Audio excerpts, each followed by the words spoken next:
everybody. Welcome to another episode of Detroit Agate. I'm Eugene Clark. And I'm Timothy Smith. How is everybody? Hey, Timothy, we're doing pretty good. Great. And I'm excited for this episode because, we like to talk about everything art related, music related, maybe some theater, poetry readings, restaurants, fashion. It could be any and everything on Mhm. any of these episodes in and around Detroit, or people that may have a connection to Detroit. And of course, you and I live within the metropolitan Detroit area, so that gives us a chance to dive into Detroit. So, what do you have for us today?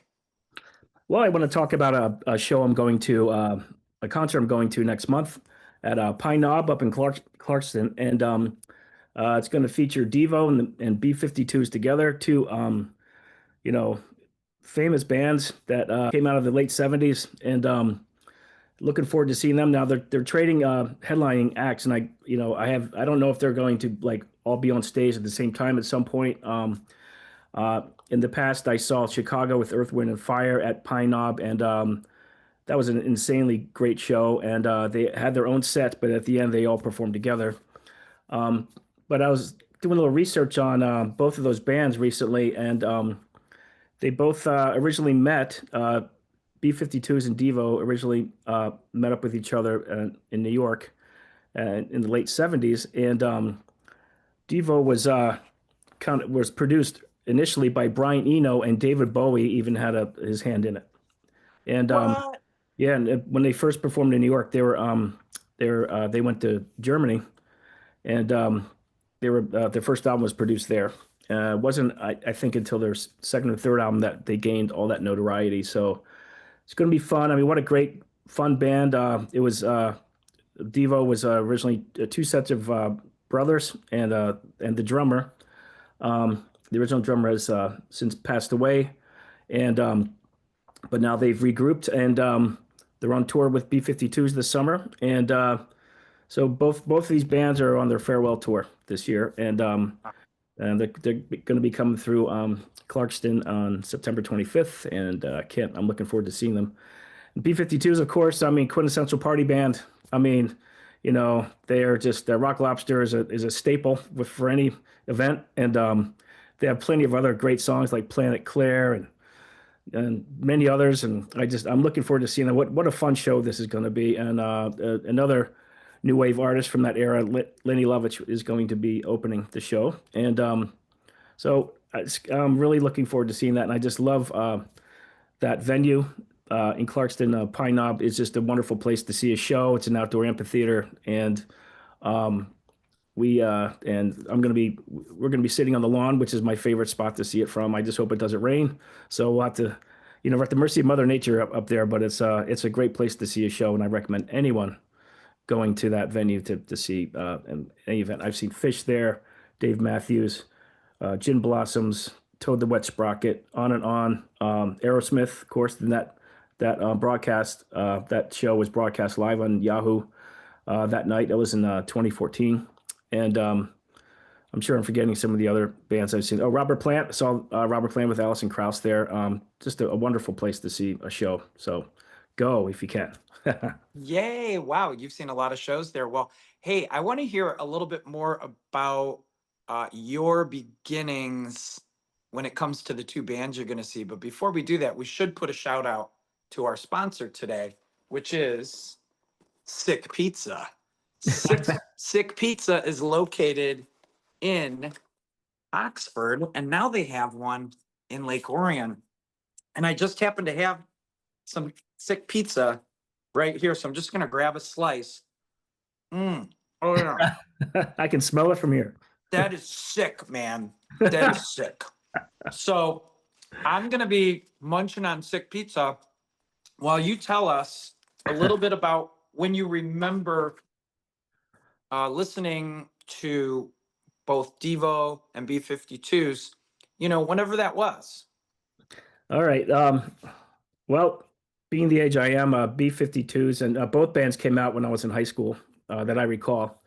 Um, At that time, I wasn't really into that type of music. I was more into, hard rock and, the early metal scene and all that. But when I first heard B52's, I think it was on the Saturday Night Live broadcast. And it was one of those evenings where I had fallen asleep in front of the TV and woke up to them doing Rock Lobster, I believe was Rock Lobster. And the song just went on and on and on. I was just so fascinated by all the charisma of the singer, Fred, and the two women in the band who were just making these Yoko Ono type of noises, like for the for the sea creatures that they were emulating, and that surf punk sort of driving guitar that just was like a perfect, for that song. Boom, boom, boom, boom, boom, boom, boom, boom, boom. What a great riff! It just went on and on and on. Yeah, and you can hear it right now echoing in your head, and just great lyrics and everything. I just loved I just thought they were the funnest band I had seen, and coming out of that era, and they came out of the South, like REM did. They're from Southern Georgia, and it was just a refreshing sort of band to see, and they were very entertaining. Did a lot of character and charisma on stage. Devo, I just thought they were just bizarre. I was not a fan of them at the beginning, but I am truly fascinated to see like how they see them on stage finally after all these years. I'm finally going to see them and B52s. I've never seen either of those bands before.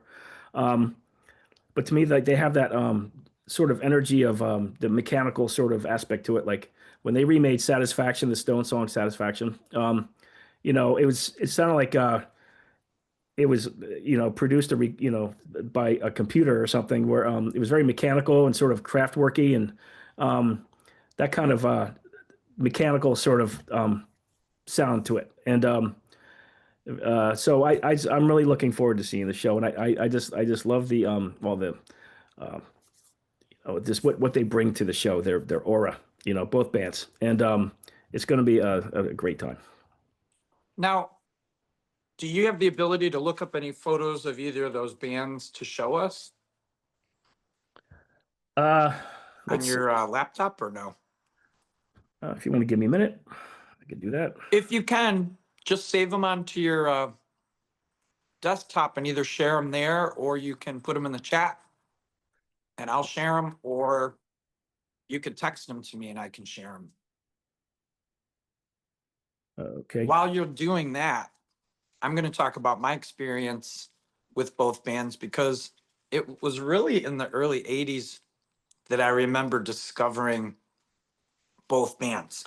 And I remember being at a school dance. So it must have been like a homecoming or something. And I remember the DJ throwing on the music of both of those bands around the same era. Hmm. And how my ears perked up because I wasn't too familiar with their work yet. I think I recognized the songs from the radio. But as far as like who and what I was listening to, I was still scratching my head going, what is this? Hmm. So Yeah. I would put them in that same category for me as you mentioned craft work. And I was thinking about Thomas Dolby. Oh yeah. Um, Yeah.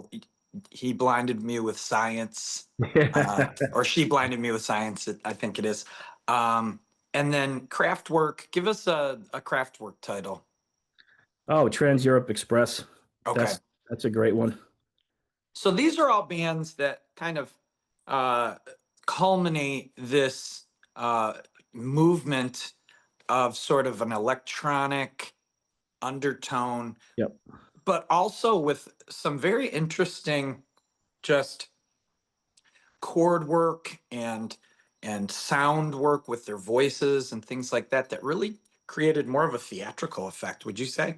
Oh, absolutely.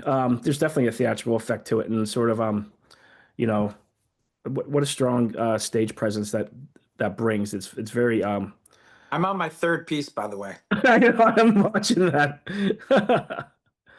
I think it's I'm trying to find these pictures. Sorry. My desktop is very That's crowded. okay. If you find them by the end of our Zoom, then that's good too. And then we'll just show them whenever you have them. Does that sound good? Yep. Yep. My desktop is just full of images right now. I found both bands, so I'm just trying to just get this All right. right. Well, you fiddle with that, and Okay. I'm just gonna Keep eating your pizza. But I well, want to ask you about I'm that. gonna take a little break from eating sick pizza from right here in Oxford, my home base. But speaking of Oxford, my home base, I am in my art studio, and behind me is a giant painting. And the painting is a current work of mine that is going to be my entry in the 2025 Artprize, which takes place in Grand Rapids, Michigan. Mhm, And this is my seventh time exhibiting in this particular exhibition. mhm, So I'm super, super excited. The exhibition has been around for, I'm going to say, somewhere around 13, 14 years. I could be off a little bit by that, but I've been in seven of them. So if it's a teeny bit more than that, you'll know that I've been participating since the probably the midway of their first 10 years, and then we've just gone on from there. There was one year where they didn't have it because of COVID. There was another year where they mixed it up and didn't have people submit. They sort of did it in a where they brought in a curator, and the curator handpicked people to do it. Those were really the only 2 years that it didn't really have the Artprize that we know today. But today, Artprize is pretty much any person who's 18 or over that does any kind of visual arts. You can submit for this exhibition. Now, it's juried by uh, places, venues that host the artists. So, in other words, let's say there's 500 artists that submit and there's 80 venues. Depending on how much space they have, they're going to handpick, any number. It could be 300 or 400 pieces of art on display, but there will be some artists that won't get in just based on, that sort of juried process that, for whatever reason, it could be the size of your piece and, the venues where your piece may have worked already filled up, so now the ones that are left, when they look at what space they have, they may not be able to accommodate. Yeah. And then it could just be personal opinion, which a lot of art is, it's subjective.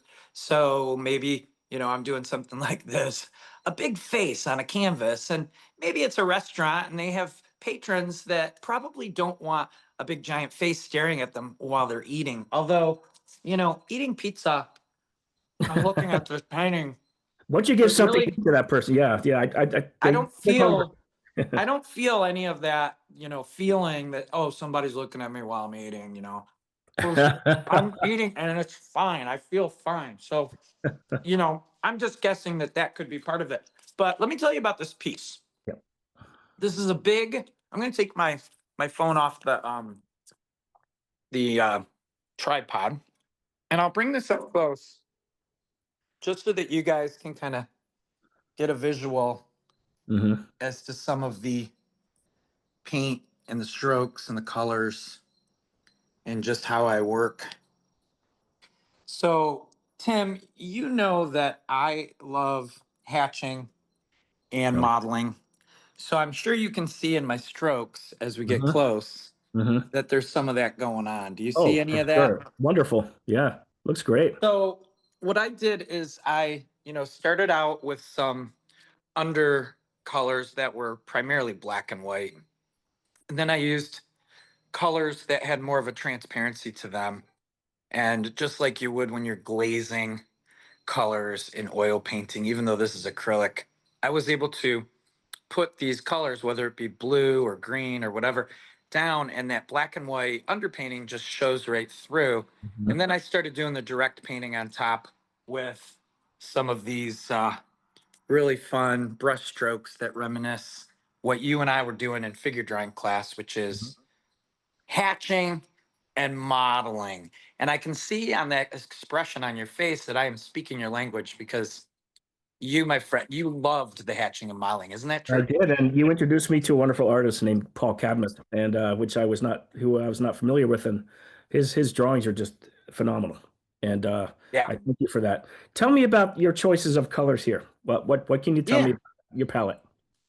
Well, I would say that when I'm doing this work, I'm thinking about Paul Cadmus in terms of the hatching and modeling, but I'm creating an image really of an individual that is a mythological character in Mm-hmm. Celtic folklore.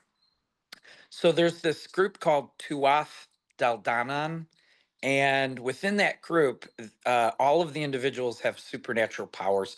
So it's kind of like the Celtic Justice League or something, right? In terms of each person sort of representing like this superhero type status. Mm-hmm. And so this guy is uh, Dion Sect. It's Dian and then Cecht, Dion Sect. So he happens to be the Celtic god of healing or the god of, just medicine and, helping people with any sort of health issues. If something's wrong, uh, this is who you would want to be sort of sending your thoughts to and asking, for uh, this person, Dion Sect, to come in and do what Dion Sect is known for, which is, basically being able to take people that are ill or sick and making them well. And so, I have some personal things in my life that I would like that to happen for. So I think creating a piece like this is me trying to, in an outward visual way, manifest some of those healing powers and then bring them into my life. So, but Wonderful. you asked me a question that was completely unrelated to what I just said. That's You what said, tell me about the colors. So we've got the red hair, Mhm. right? Yep. And then we have the shadows, which have blues and purples in them. Mhm. And then the skin tone in the light areas is like this vibrant green. And there are some purples and reds as well in there that I threw in just for effect, for special effect. But I think what I'm going for, because this is a supernatural Celtic hero, I wanted to capitalize on the Celtic aspect. So there's the red in the hair, right? And also the green on the skin. I felt like those colors might speak a little bit of where this character's from to people that don't know. But the other thing I was going for was sort of that superhero comic book thing. Mhm. When you're looking at comic books or even watching some of these Marvel films that have been coming out in the last 10 years or so. I wanted to create these vibrant colors that sort of bring to people that might have a background like I do, where I grew up reading those comics and I love going to the films. So right away, when I see this, that's what I think of. And so I'd love for people to sort of connect with it in that way, in sort of a pop arty superhero comic book manner.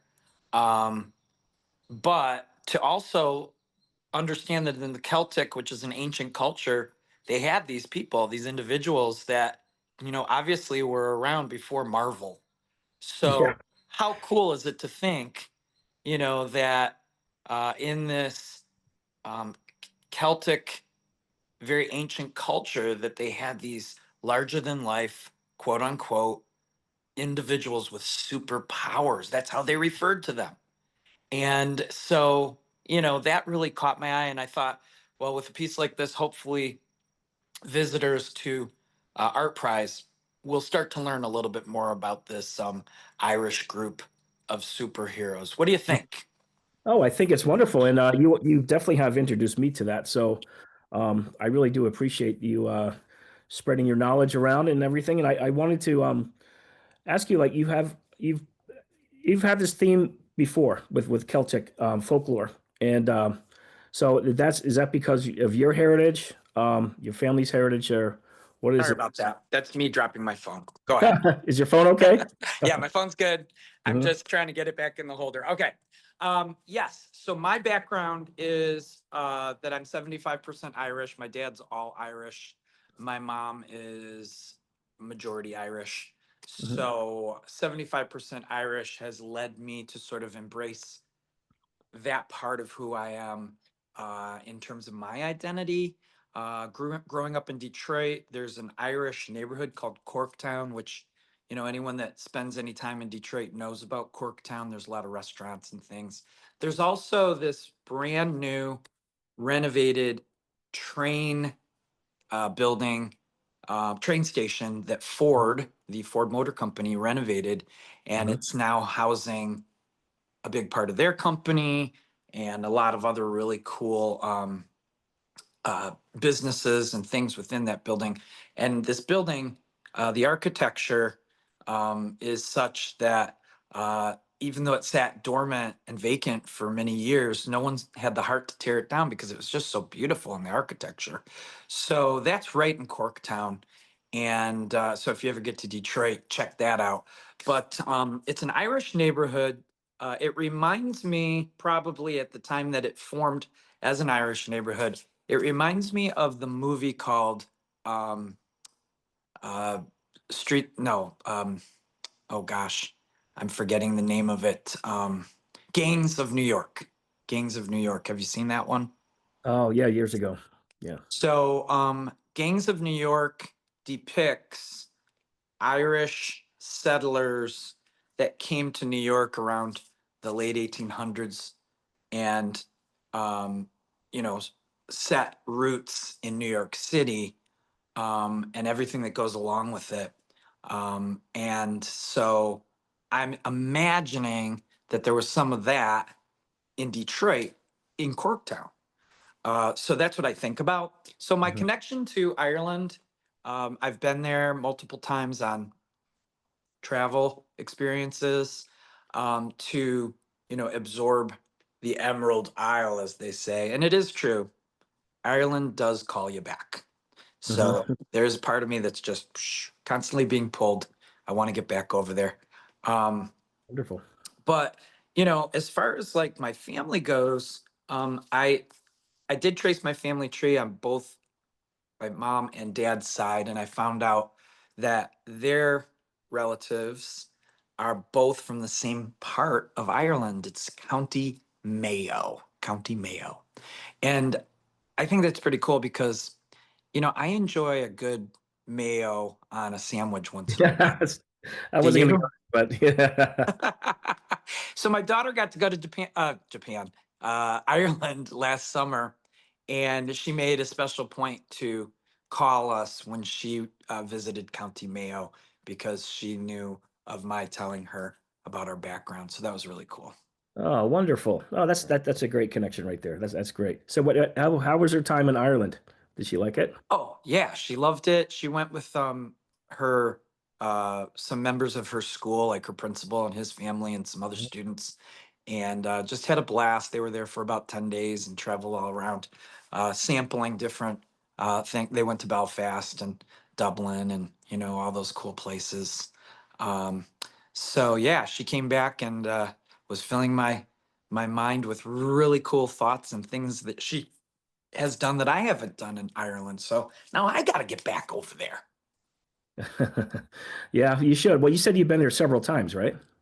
Yes, I've been there several times, and I just feel like there's always more to see because when you're traveling, you can only do so much depending on your time frame and all that good stuff. So it's Hmm. always cool to think, oh my gosh, I never saw that. I didn't see that. I got to get over there and check that out. Do you feel that way?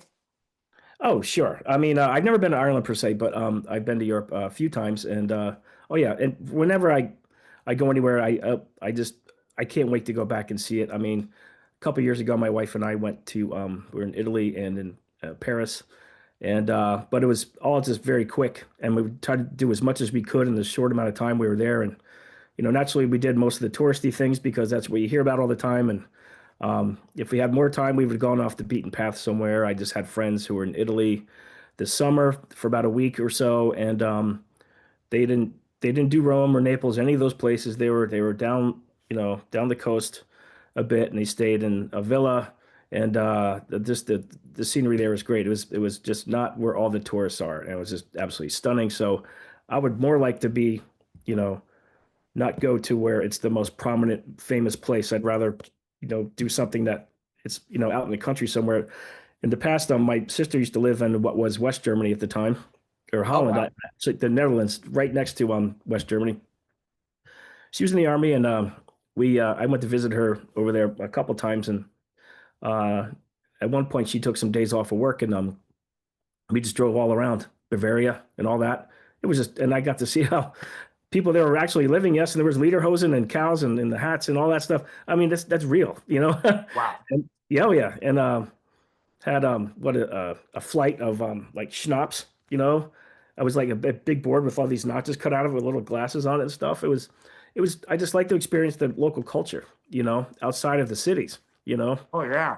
so that's really what my thing would be when I travel, something like that. And you know, I mean, my ethnic heritage is Hungarian, Swedish, and French, and so I've been to France. I haven't been to any other two countries, but I hope to get to Budapest someday to see that. And yes, I would like to go to Sweden as well at some point, but not in the winter. I'll probably be there if I go, probably in July. So that's in the future after I retire. We'll see how that works, but yeah, Uh, it's definitely well, pulling me there. So yeah, I love hearing about your background and your travels, and I can't wait to hear more about it. I know that we're close to the end of this podcast, but we've got another one in the works. So don't fear, people. don't fear. If you enjoyed all of this, please know that we will be back. We will be back. And by the way, we have to mention that our very good friend Terry Burns, who is part of this podcast and has yet to be on live with us. Talked to him today. He gave us his blessing, and so we just want to give a shout out to Terry and be Terry, like, Terry, we got to get you in here. We got to gonna get get you you on the in, bud. screen. Yeah, Terry. So we'll talk more about Terry at the beginning of the next episode.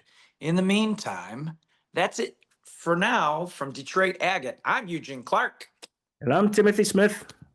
And make sure that art is always a part of your life. We'll see you guys next time. Ciao. Bye, everybody.